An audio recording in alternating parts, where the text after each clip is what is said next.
Hi everyone, I hope you're having a good week. So we are back here with the final installment of February's block. So I've been working on my little flower garden down the bottom, and as you can see, I've fully completed it. I've done a lot of little filling in stitches, but one thing I'm going to show you is how I made this stitch, which is called the drizzle stitch. So it's a different one. We didn't do this on our sampler. So what I've got is I'm using a sort of shiny perle thread. It's one of the Suffolk threads, and you just pull your needle, just working out where I want to place it, but you pull your needle up through your foundation, through your fabric, and then what you have to do is you have to unthread your needle. So for some people, you're going to find it a little frustrating threading and unthreading, but it's the best way. Well, it's actually the only way to do this stitch that I'm aware of. Now I'm using milliner's needles because this is like a wrap stitch. So I just cross my thread over to make the loop, and then just show you one more time, crossing my thread over, and then I put my loop over onto my needle. So I make my loop, make it again, and I put the loop over the top so it's facing down. So can you see that angle that I'm getting? Make my loop, place it down over the top, and you just keep doing this same technique for as many stitches or as many loops as you want to, depending on how high you want your little drizzle stitch to go. So I'm pretty sure I did about 10, and then I'll show you how you finish it off. So here I have my desired numbers of stitches. So number of stitches. So what I do is I'm going to rethread my needle, and once you've rethreaded, all you do is you simply pull the needle through. So the cotton comes through, and then you make this little stitch that sticks out from the page. So I actually learnt this stitch from Sue Spargo. Speaking of Sue Spargo, I'm using her threads. She did teach me this stitch.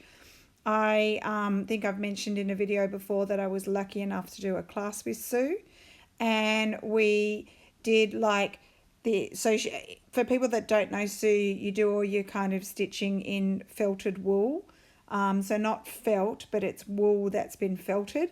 And in her classes, you can do classes where you do a little shape, and then it's all about the embellishing. So my shapes were birds.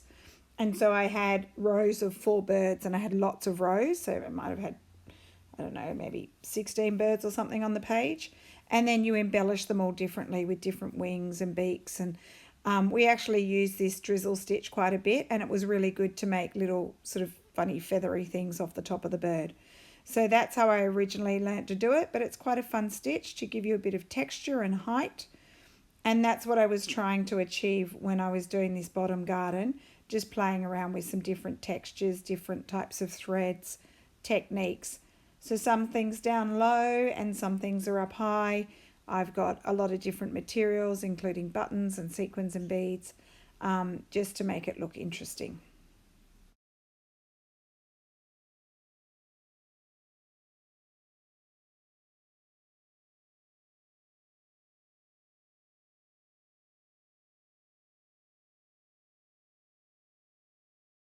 So here's my little flower garden finished. I've got lots of buttons and beads, and hopefully you can see the little drizzle stitch there.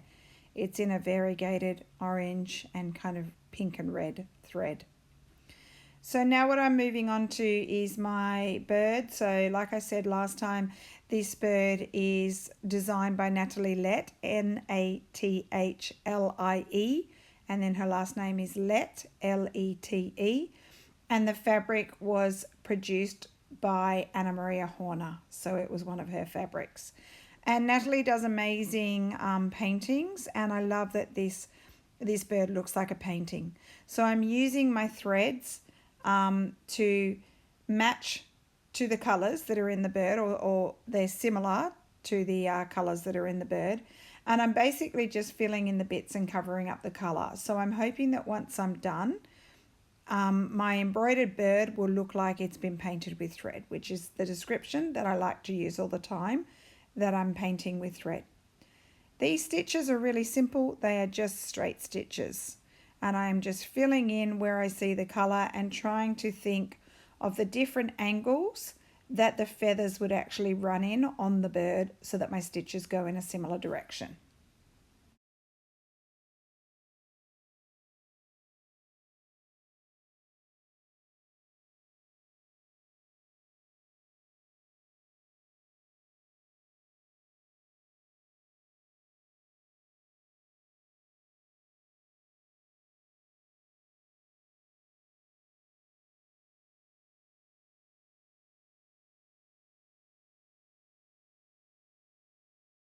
So I've filled in the tail completely with a couple of different colours, and now I'm using the pink salmon kind of thread to fill in those parts as well, which are fairly large parts on the bird. As you can see, there's a lot of salmon to fill in.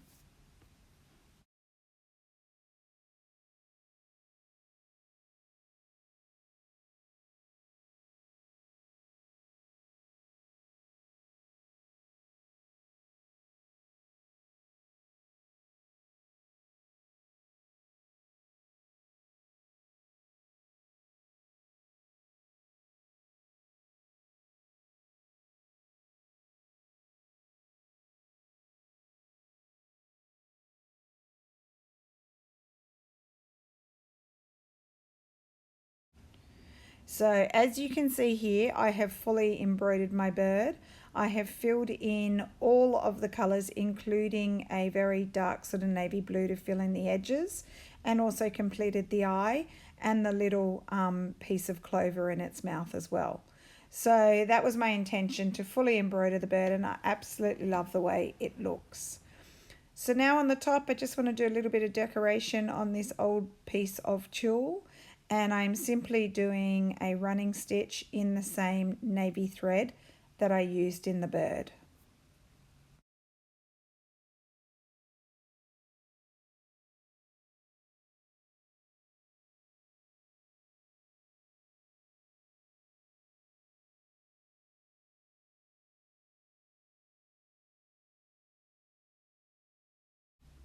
Now it's time for me to embellish the 3 Suffolk Puffs at the top, which are my flowers. So I've added 3 felt flowers, the green flowers there, and I simply did an overcast stitch around the outside with a fine green thread. And now I want to do a little bit of embellishing on my flowers to make them look different. So I've pulled out this hand-dyed pretty pink and peachy kind of silk ribbon. It's a reasonably thick one, and I just want to do a few little petals on one of the Suffolk Puffs. Now, I've said this before and I still think that it is correct now. I haven't had a lot of experience with these ribbons, although I have been collecting them over the past probably 6 months or so, and I do want to learn more. As you could see from my haul the other day, I've bought myself quite a few silk ribbon embroidery books, and I want to learn to do a few stitches. So this first one is one that I definitely know how to do. You just pull your thread through, and then where you want the petal to end, sorry, it's actually really difficult to get this needle through, you just do a little back stitch onto the, you come back onto the ribbon which holds it in place. And I actually pulled that one a little bit thin. I like them when they lay a little bit thicker. So my little petals are done, and now what I want to do is I just want to put a French knot just on the inside as well. So I'm using the full 6 strands of a DMC thread and using my milliner's needle because it's much easier to use when you're doing wrap type stitches, and I am wrapping the thread around the needle twice to give it a nice chunky look. 1, 2, no I'm not, sorry, 4 times, just counted, it's 4 times, not twice. I wanted a chunky French knot, so 4 times round and then putting it through. So I've got little yellow circles, little yellow dots, whatever you want to call them, on the inside of my petals just to embellish my fancy flower.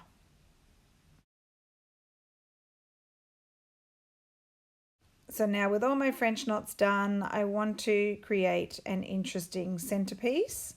I am again using a Suffolk thread think she calls it like Razzle Dazzle or something like that. Can't remember exactly, but it's got a sparkle in it. So I'm using an aqua, which I thought was a nice contrast with the colours that I've already used. So the stitch that I'm doing right now is just some turkey work. It will make sense in a minute. It's a little bit tricky, but I'm just doing some turkey work.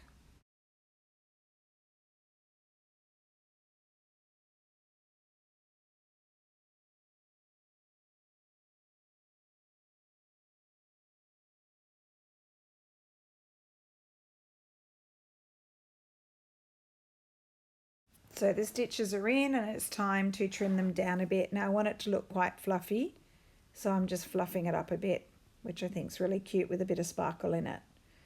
So moving on to my next Suffolk Puff, I decide to do some French knots around the outside of the aqua Suffolk Puff. And again, I'm using the same thread that came from my bird and also from the running stitch, which is the dark navy blue. So working on those French knots around the outside of this Suffolk Puff, I wrap it around a few times to give it some good dimension in the knots.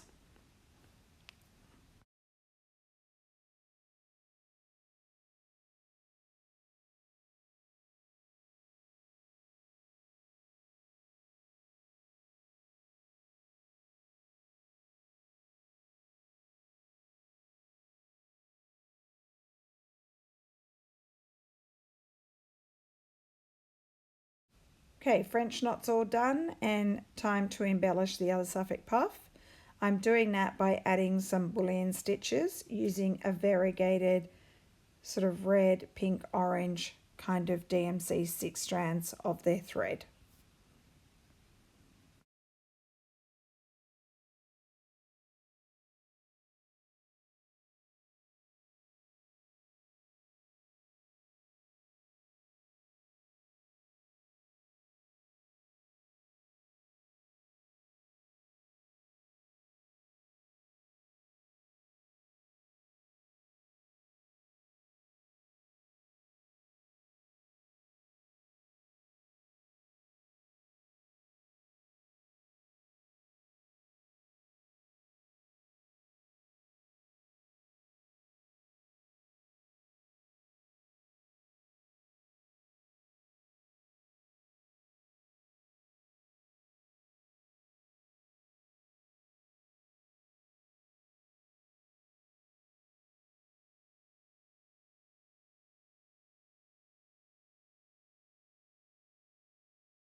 So the basic embellishments of the 3 flowers at the top are done, and now I want to add a little bit more.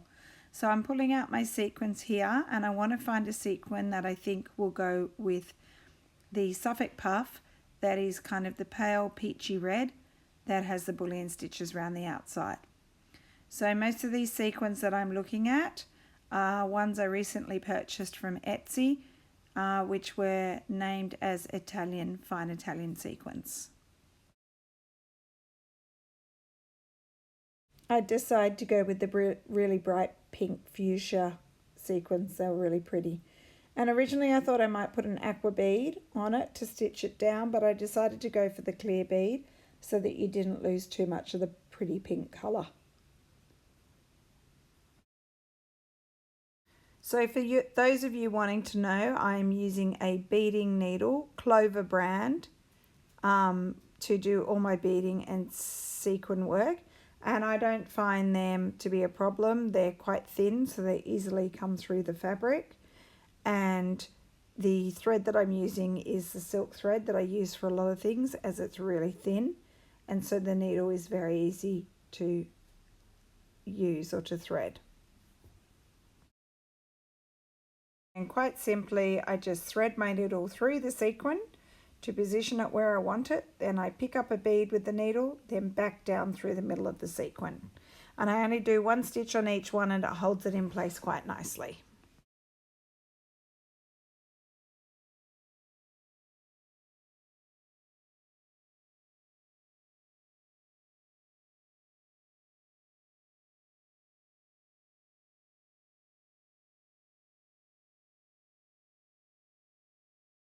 So embellishing even further, I do turkey work again in the middle of this Suffolk Puff, just using 2 strands of a bright green Appleton wool, and then I do also eventually add in some strands of a very thin variegated crochet cotton as well.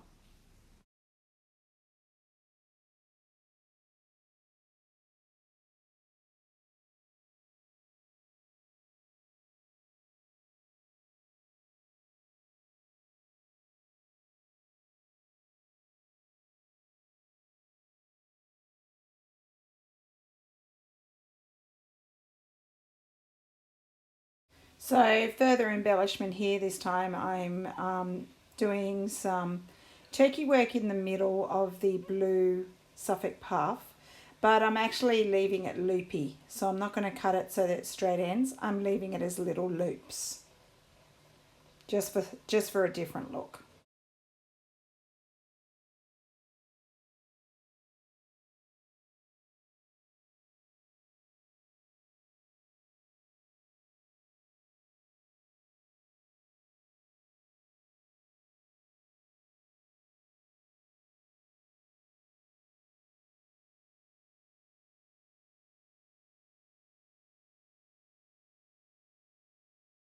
And now time to embellish my leaves a little bit. I'm doing a feather stitch. So I do the feather stitch on 2 of my leaves, the ones that are the lighter green colour. And then all I do on the darker green one is I do a running stitch down the middle like it's a vein or the stem of the leaf.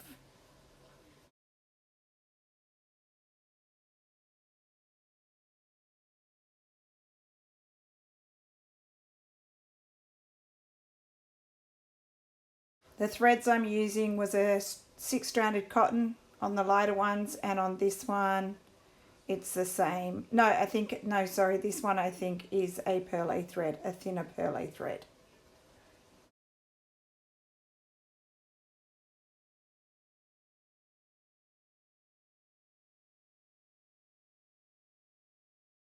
So I'm just about finished now with my embellishments, so just showing you the features of the Suffolk Puff flowers and a bit of a close-up of my bird and the little garden down the bottom. Just close up so you can see the details, and then I'm going to show you what it's going to look like next to my original bunny piece from January. So just having a flip through my pages that I've already done, and my February piece is going to sit next to my bunny piece in my book. I quite like the way I've done neutral. It's still bright colours, still the same kind of theme and vibe of my book, but I've got the nice neutral background. But I'm going to show you in a minute that I do decide to add just a couple more features just to make sure it finished off. So very much like other people, it is hard to know when to finish. You could keep embellishing. I've certainly got some little white spaces there where I could add some more details, but I try to control myself by just adding a couple more things. So I've got one of the French laundry labels, and yes, that is RC for Roxy Creations. I've got a couple of boxes of RC, and I've got a box of SR for me, and I've got RR for Rachel, which I need to send her, and a few other variations. I've got quite a few of these labels. So I'm using a normal sewing machine cotton. I think this one's just a polyester cotton, the Goodman brand, and I'm using it in red just to stitch around that laundry label.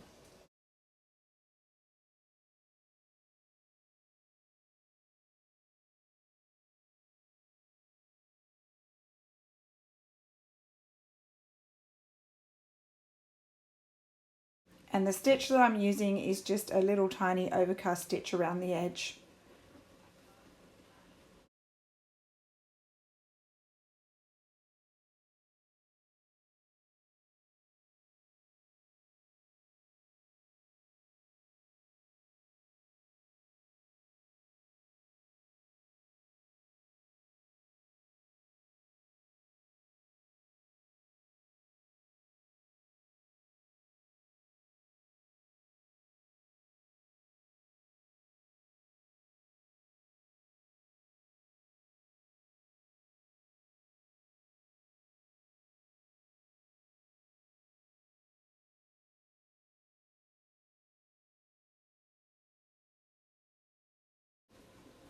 So a little laundry label is now in place, and I feel like I just need a touch more red down the bottom.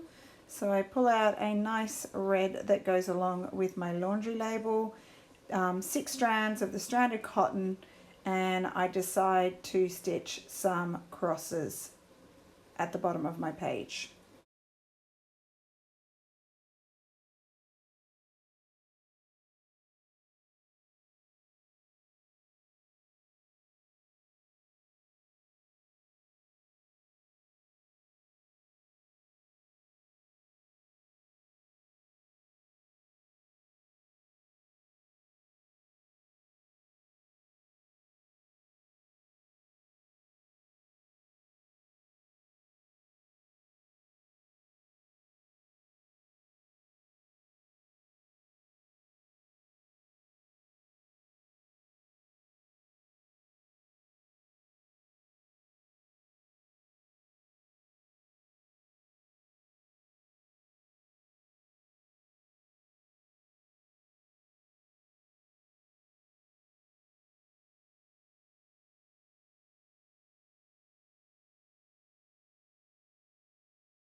So all done and dusted. I'm happy with how my page has turned out with my fancy flowers and my neutral background, and it's ready to be inserted on a new page in my Roxy's Journal of Stitchery.